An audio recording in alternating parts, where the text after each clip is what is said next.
اعوذ باللہ من الشیطان الرجیم بسم اللہ الرحمن الرحیم. بس ان لوگوں کے لیے شدید عذاب ہے جو اپنے ہاتھوں سے جعلی کتاب لکھتے ہیں پھر کہتے ہیں یہ اللہ کی طرف سے ہے تاکہ اس کے بدلے تھوڑی سی قیمت وصول کر لیں. بس ان کے لیے ان کے ہاتھوں سے لکھائی اور ان کی کمائی کے سبق بربادی ہے.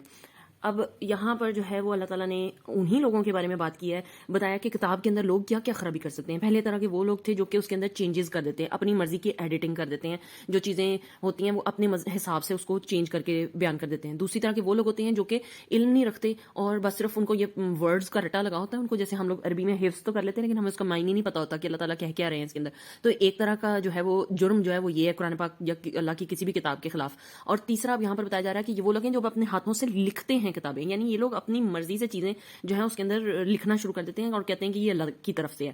اور اگر ہم سوچیں تو یہ ان لوگوں نے نہیں کیا, یہ ہم لوگوں نے بھی کیا ہے اور کر رہے ہیں آج تک لوگ. کیوں؟ اور سب سے پہلے یہ کہ یہ ورڈ جو فویل ہے, ویل جو ہے نا یہ ایک جہنم کی ایک وادی ہے اور کہا جاتا ہے کہ اس کے اندر جس کو کافر کو پھینکا جائے گا وہ 40 سیزن تک یعنی 40 موسم بدلتے رہیں گے لیکن وہ گرتا رہے گا اور اس کا اینڈ تب تک بھی نہیں, اس ٹائم تک بھی نہیں پہنچے گا اینڈ تک کہ 40 سیزن گزر چکے ہوں گے. تو یہ ایسی کہتے ہیں وادی ہے جس سے کہ جو دوزخ ہے وہ خود بھی اس وادی سے خوف زدہ ہے, اتنی یہ بری جگہ ہے. تو وہ والا دروازہ اللہ تعالیٰ کہہ رہے ہیں ایسے لوگوں نے اپنے لیے کھول لیا ہے جو کہ اپنی طرف سے جو ہے اللہ تعالیٰ کی آیات کو, اللہ تعالیٰ کی آیات نہیں بلکہ اپنی طرف سے لکھ کے تو کہتے ہیں کہ یہ اللہ کی طرف سے.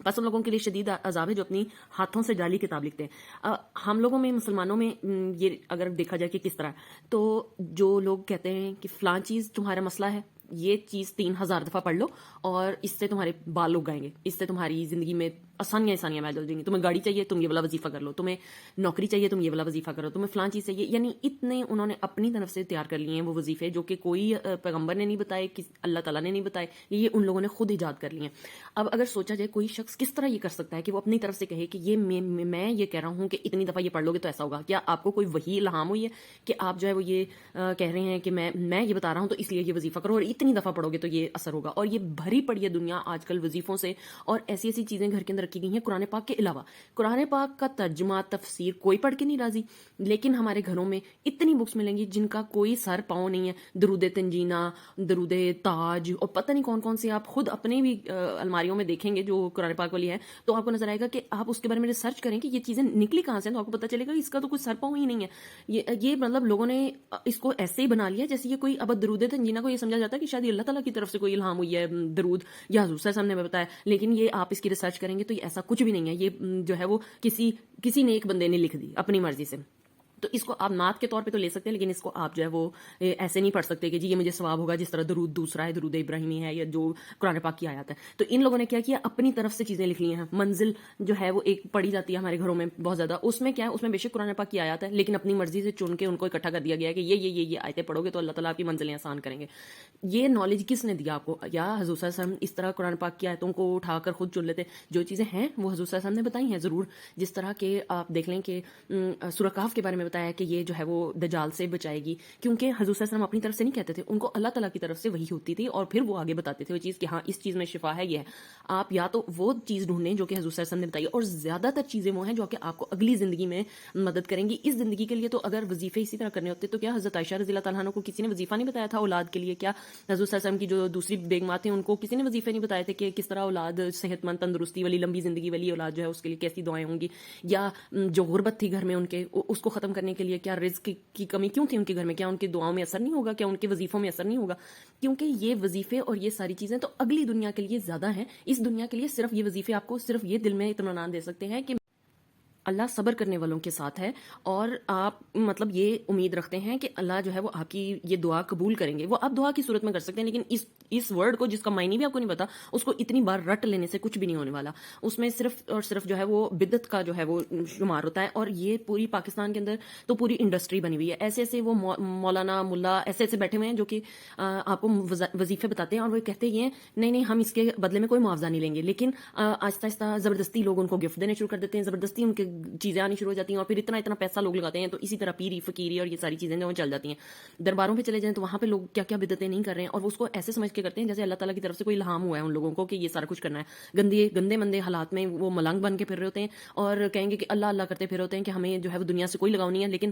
ہاتھ آگے پھیلانے کے لیے ان کو اتنا پتا ہے کہ پیسہ مانگنا ہے، تو جو ہے وہ یہ دنیا کی ان کو سینس ہے کہ پیسہ مانگنا ہے، لیکن ویسے ان کو کوئی ہوش نہیں ہے، اپنا بال بکھرے ہوئے اور ساری حالت خراب ہے۔ تو یہ ساری چیزیں جو یہ ایک انڈسٹری بن چکی ہے، اب لوگوں نے یہ کام ہی پکڑ لیا ہے، اور اب جو پڑھے لکھے لوگ ہیں ان کے درمیان یہ اس طرح نہیں ہے، تو وہ انہوں نے رسالے باقاعدہ بکس چھاپنی شروع کر دی ہیں وظیفوں کی کہ یہ فلانا وظیفہ کر لیں فلانا، وہ دیکھ لیں کہ یہ بھی یہی ایگزیکٹلی بات ہے کہ اپنے ہاتھوں سے یہ کتاب لکھتے ہیں۔ کس نے یہ کہا کہ یہ وظیفہ اتنی دفعہ کرو گے تو یہ ہو جائے گا؟ آپ اگر یا تو حضور صلی اللہ علیہ وسلم کی اس سے بتا رہے ہیں، کوئی حدیث بتا رہے ہیں تو ٹھیک ہے، بالکل 100% بات ٹھیک ہے، لیکن اگر آپ اپنی طرف سے کہہ رہے ہیں کہ میں یہ کہہ رہا ہوں اتنی دفعہ پڑھ لو، تو یہ آپ خود لکھ رہے ہیں وہ کتاب۔ تو یہاں اللہ تعالیٰ نے ان کے بارے میں بھی یہی بتایا کہ وہ لوگ یہ خود لکھ دیا کرتے تھے اور پھر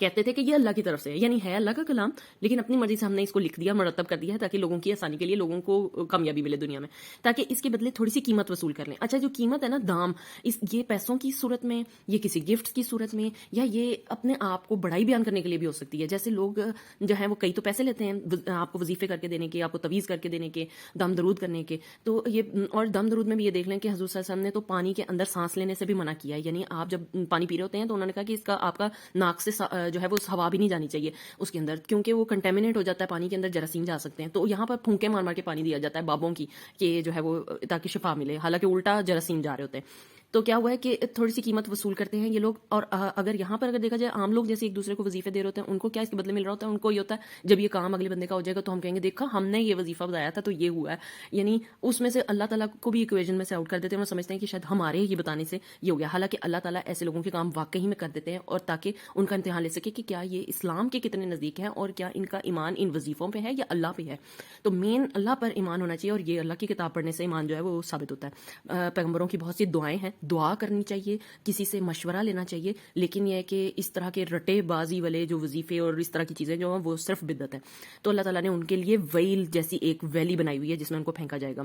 اور بس ان کے لیے ان کے ہاتھوں کی لکھائی۔ اچھا، ہاتھوں کی لکھائی لکھتے تو سب ہاتھوں سے ہی ہیں، یہاں ہاتھوں کی کہنے کا مقصد یہ تھا کہ یعنی اللہ تعالیٰ ان پر اتنا غضبناک ہے کہ جیسے بندہ کہتا ہے نا کہ یہ تمہارے منہ سے یہ بات نکلی ہے، تو اسی طرح یہ اللہ تعالیٰ نے کہا ان کے ہاتھوں سے یہ انہوں نے چیزیں لکھی ہے، اور ان کی کمائی کے سبب بربادی ہے، یعنی ان لوگوں کی ایسی وہ بربادی ہے جو وہ لکھ رہے ہیں اپنے ہاتھوں سے، اپنی مرضی سے سمجھ کے اسلام بناتے جا رہے ہیں چیزوں کو، کہ وہ جو ہے وہ ایسی وادی ان کا انتظار کر رہی ہے۔